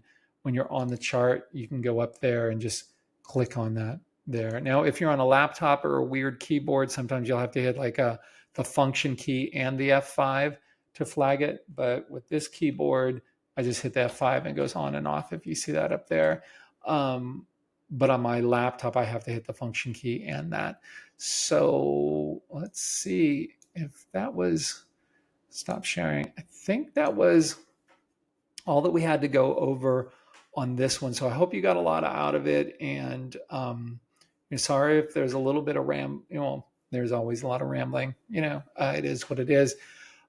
So switching gears now. So if you're just here for the stocks, man, don't watch the first 15 minutes, just fast forward to the meat, and then you can stop it now, because now Webby is going to talk about music. So that is what it is. And I'm going to tell you the story about behind this picture that I took. That is Webby there at the Inglewood Motel in Nashville. No, I did not stay at that hotel or motel, but if you know who I'm going to talk about, you already know, the musical person I'm going to talk about, if you know this picture. So who do we have on today, kids? We've got the Marcus King Band. This was from a concert I went to last month up in the Fort Worth area at this great place I'd never been to before, and it was Billy Bob's. Oh my God, what a cool honky tonk place, man! That is a cool venue. Mostly seems like country music there. Every dude there had a cowboy hat on, and man, dude, don't wear a cowboy hat to a concert, because people stand behind you and they don't want to look at a cowboy hat. We know you're a cowboy, man. That's fine. We know you're 6'4". Leave the cowboy hat at home. Public service announcement. Anyways, tons of fun. And before I get into the music, I wanted to a large part of how I look at life is through karma and being kind to others, and which is what this is all about. And just thinking it's going to come back one way or another, whether it's directly to me, or to my family, or both, or to the people that I care about. And I just think, the more good you put out there, the better. So I'm there at this concert. I drive up there. My better half wasn't feeling well. Plus, she doesn't like my music anyway, so she hates going to concerts with me. So we might just go solo going forward. And so she's back at the hotel, and I get there, and I just bought general admission tickets, and I'd never been to this venue. I was thinking, oh, okay, this is cool. But as it turns out, the general admission was just on the side. Normally, general admission is great because you can go up front, and there was some seated stuff there, tables and stuff to eat. There was a point to this story. So I get there and I realize, okay, general admission is on the side, and and it's so crowded that, I'm like, man, I'm not going to be able to see anything. So I find this one spot on the side right before the stairs, and there's this little yellow trace mark out where clearly it's like the fire marshal says no one can stand there. So I'm standing there like an hour before now. Uh, and mental note, Mike, before you do this, go to the bathroom first, because I forgot to go to the bathroom. I'm standing there trying to, like, if you've been to general admission concerts, you know what I'm talking about. You stake out your place. There's an etiquette. You stake out your place, even though there's not assigned seating. You stand there, and you're not supposed to stand in front of someone who's been standing there forever. So I'm standing there forever for like an hour, and the usher there, this nice little girl, not little girl, nice 20, 30 something year old girl, is sitting there, standing at me, staring at me the whole time as I'm standing there, like marking my spot with one leg here and one leg here on this little thing. And I ask her, I'm like, is this okay? And she's like, yes, that's actually the best spot. But before that, I should have said, I asked her, I said, look, I didn't realize seating was going to be like this.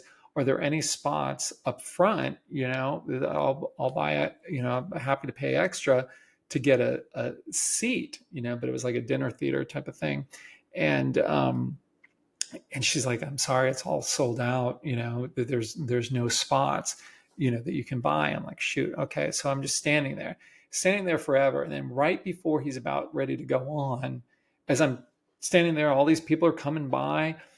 This couple that were holding seats or a place there right next to me, he starts waving people over, and like two people come over, and then three people, then four, then five people. Then they're all like pushing me back. And then this one big dude with a cowboy hat stands in front of me with this big cowboy hat and pushes his hat back into my face. So I've been standing there for an hour having to go to the bathroom trying to get my spot. And she sees this. And this is the moral of the story. She sees this, and I wasn't complaining. I just kind of look at her just like, oh man, this is gonna suck, man. I'm not gonna get to see this concert. We drove all the way up there. And anyways, make a long story short, she goes, come right before Marcus goes on. She says, come here. And I'm like, oh no, like, what did I, like, step over the line or something? Like, what did I do wrong? And she's like, okay. And she whispers, she's like, just tell everyone you're my uncle. And she walks me over. What a sweetheart. Why does everything make me so happy? So she walks me down and puts me right in front of the stage, like over to the left, but still like four seats in. She goes, sit there, and anyone asks you, you're my uncle. And I go, what's your name? And she walked away. So I'm like stressed the whole time, like, I'm so-and-so's uncle. But oh man, that made my trip. It made, didn't cost her anything. And, it was just so kind. And after the show, I went over and I talked to her and just told it. She didn't realize what a big deal it was. And I just went on and just, it told her how much good karma she was going to get in life for being such a great person. And I think it started sinking into her about how much it meant to me. But what a sweetheart. And that was very nice of her to do that. And what a great show it was. Marcus King has got to be my favorite new person in forever. Of course, I'm a big fan of Wolfie Van Halen, but as far as anybody new out there, Marcus King, he's like, he's going to be the next, in my mind, he's going to be the next Stevie Ray, Jimi Hendrix dude out there. He is that good. So let me share you some music that that I want you to, let me see. No, not that. Let me open up my Spotify. Okay, we are going to window Spotify, because I want to, if you're new to this, at the end of every one of these, I go into music and then I talk about, that's not the song I wanted, that I go through a different band. Originally, I was going through a different band. Then I realized I was going to run out of bands soon. And so I thought I'd just go one album at a time of an album to get into. And I will just say this next album, the Honky Tonk Hell, is the first song off of it, and I just love it. I've had it on loop. You should listen to that one. He's been playing that live, but it's finally going to be coming out. Let me see. So here are his albums.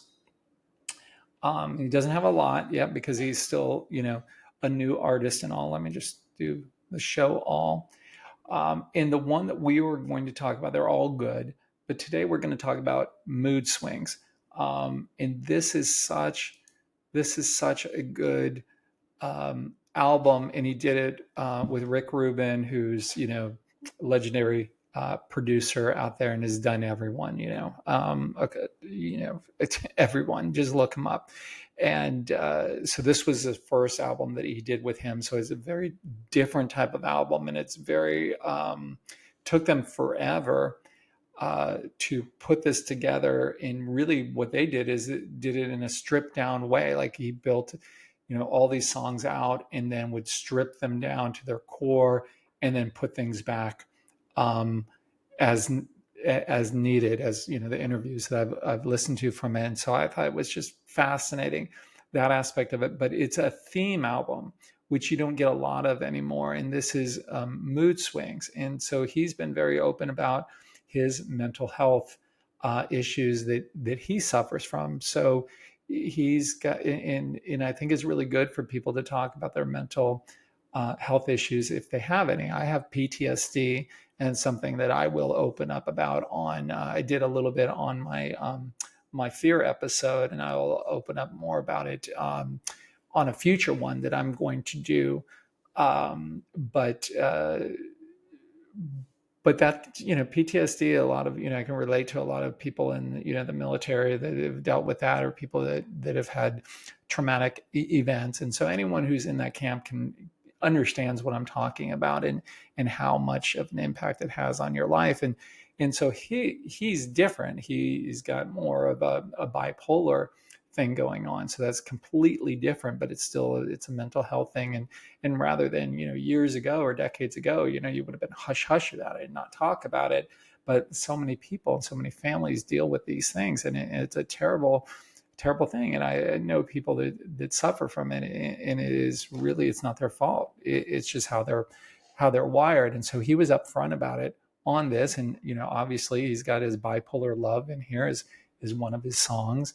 Mood Swings is directly, about that. And it's really, listen to all the words on this. It's such a strong message that he's putting out there. And, of course, the F Up My Life Again is a great tune. But the picture that I showed before, that was the Inglewood Motel, that isn't actually in that song, but that was what it was written about. And the story is that he was having a fight with his girlfriend at the time, and he went to this like really low life hotel that I think is for like prostitutes or something, is what I gathered.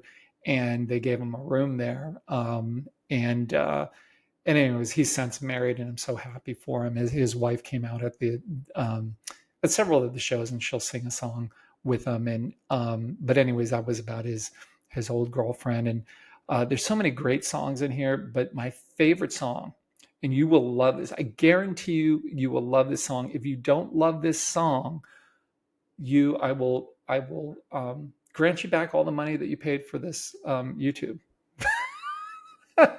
I'm sorry, I just got to be, it is so good, is Delilah. It is perfect song. If you're into heavy, guitar music or something, this isn't the one for you. He's got a lot of those on some of his other albums, but this is just, I think this is up there with like Layla, from Derek and the Dominoes. Such a great tune. Also, you've got Hero is a great tune. I mean, this whole album, Cadillac, is very heavy, a very heavy tune, and that's a big topic. And topic for another day. And or me or Tennessee is talking about this girl that left him because she didn't like Tennessee and she wanted to be somewhere else. So it is very literal, and that was what he when he talks about making this album, it was very much Rick Rubin told him, it wasn't any read between the lines type of stuff. So you you listen to it, and it's very really powerful stuff. And I've had this one on loop pretty much forever, but since it came out, and if you can see up there, I've got the album. I had to buy the vinyl because I liked it so much. But the other tune that I was going to say, was certainly the Honky Tonk um, Hotel, that single. And I don't know when the new album comes out, but I'll go over his other albums in the future. But that's just a single. And this Sucker, which is some from series, I don't know, maybe some of you younger people know what that is. The League of Legends. I don't even know what that is, but that song is so interesting and really good. I would try listening to that as well. So that was the music, and let me just, so you don't have to go back and search for it. Here was Webby at the Inglewood Motel, and I wasn't sure how bad of an area it was, so I just got out of my car very quickly, had my better half take a quick snapshot, so it's a little out of focus. But that's how much of a dork I am, man. I'll go and try to find musicians' houses or whatever, and try to take a picture in front of it, and I did that when back in 2012, did a workshop in London with IBD, and then the only reason why I wanted to go is because I wanted to check out Eric Clapton's house out in the um, maybe I talked about this on a different podcast. I'm not sure, but uh, we rented a house out in the country after the workshop for several days, maybe a week. I don't remember. This like estate out there, and it was not far from where Clapton had his place, and so I went up there, and my son Eric, who is named after Eric Clapton, and I just took a little picture in front of his. I've posted it on X before, of us in front of the house. I was hoping that Clapton was going to come out and say something, but he didn't. He probably is like, well, who are these people? And let me call the police. I just want to take a picture, man, or get an autograph. But anyways, so I'm a dork that way. It is what it is. And in future ones, I'll talk about when on my trip, I went to Vegas and saw Sammy Hagar. That was unbelievable. If he's got a residence there that he's doing, and he's doing old Van Halen tunes plus the new Van Halen tune that he just put out, which is, man, that's so good. And then a couple days later, I went and saw the Dead and Company at the Sphere, which the best concert I've ever been to. It's just unbelievable, that one, and the one I went to last year with my son. I wish my son could have made it this time, but he couldn't. And that was just, man, if you need to go to the Sphere, and you need to see Dead and Company at the Sphere, if at all you can. It is life changing. It's so good. But what else was? Oh, while I was out there, I saw my good buddy Joe and Joe Fahmy, and I think I have it up here. Did I? Yes, I did. Here, I did this. Oops, where is that? Shoot. Let me see. Stop sharing. I think I messed something up. Hold on.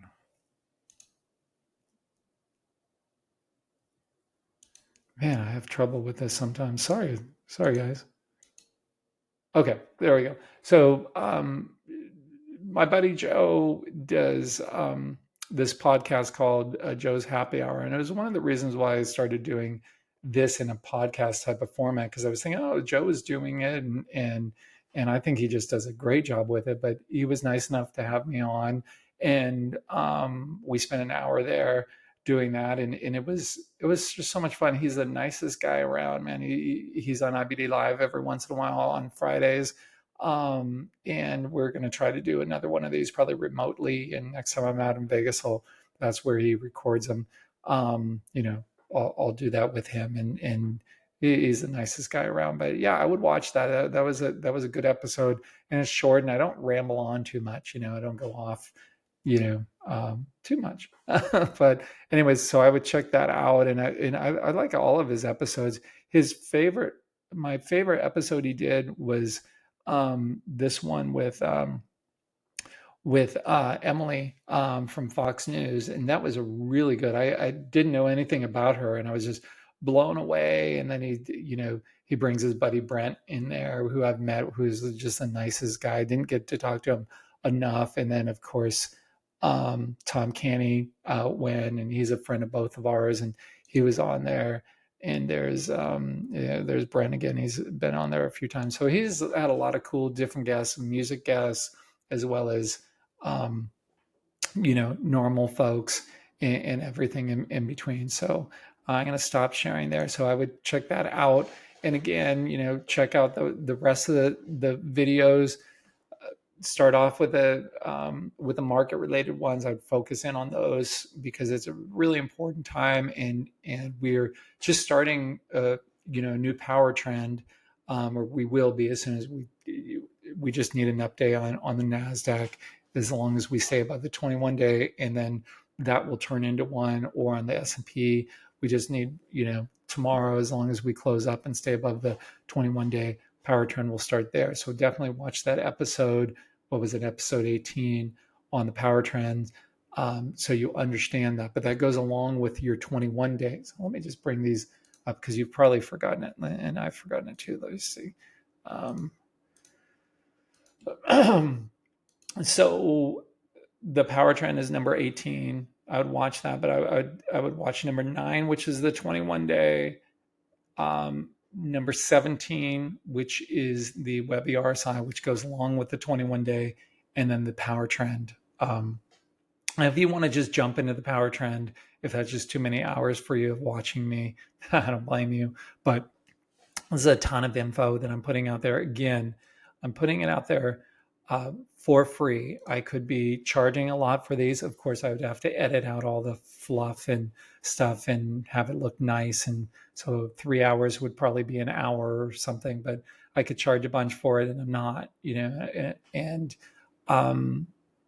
because I'm trying to help you guys out. So please share this with folks, because I want to help people. I want enough people to watch this for it to make sense for me to keep doing this. And like I said, I wanted something for my kids and grandkids to have. So anyways, that's it. And your job is what? Of course, to go be kind, go do something nice for someone. It could be very small or it could be very big. They could know about it or not know about it. And just think about that girl who just didn't think anything. I'm her uncle, and sits me down, fourth seat in from the front row, and got to really, really enjoy Marcus King. Go see him if he's at all in your area. He puts on the best show around. So anyways, with that, peace out, guys. See ya.